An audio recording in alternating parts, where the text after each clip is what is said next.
त्यावेळामध्ये त्यांच्यावर त्या भागातला अनेक प्रकारचं जे काही प्रभाव म्हणतो त्या घराण्याचाही प्रभाव माऊलीवर झाला। म्हणून त्यांनी लहानपणीपासूनच भजन गायन ह्याच्याकडे माऊलीचं छंद होतं।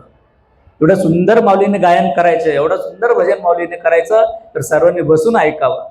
मग तसं करत असताना माऊलीवर असं प्रभाव झाला होता की तर लहानपणीपासूनच माऊली एक प्रकारचं लोककला, आश्चर्य वाटते लोकांना की माऊली लोककला माध्यमातून काही लावण्या असतील अभंग असतील ते जर त्यांनी गायन करायचा प्रयत्न माऊली करायचं।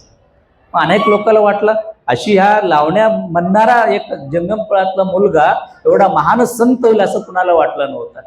परंतु त्या वेळेप्रमाणे त्या भागातला वातावरणाचा जे काही प्रभाव माऊलीवर होत असताना थोडा मोठा होत गेलं आणि नंतर माऊलीनं वयाच्या 8-10 वर्षाच्या नंतर एक काही माऊलीला नको असं वाटू लागलं।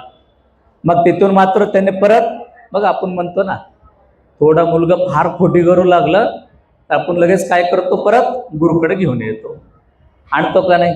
मुलगा फारच ऐकणं झाले लगेच त्याला कुठं घेऊन जातो, बघा महाराज ह्याचं काय झालंय बघा, मग ह्याचं कुंडली बघा काय झालंय बघा, मुलगा आमचा ऐकायला तयार नाही, फार खोडी करतो।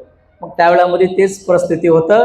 माऊलीनं कुठं घेऊन गेले, शिवराजाला परत माणूर मठाला घेऊन गेले, बसवराज स्वामीकडे घेऊन गेले आणि सांगितले महाराज हे बघा असं करू लागले, हे काय कुणाचं ऐकायला तयार नाही, ते फार वेगळं वागू लागले, ह्यासाठी काय करायचे काय करते ते बघा।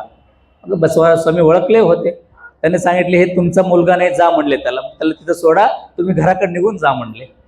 मग शिवराजाला फार आनंद वाटलं, बरं झालं आता मला कोणी इथं बोलणार नाही, मी महाराजकडे राहतो म्हणून माणूर मठामध्ये माऊली राहायला सुरुवात केली।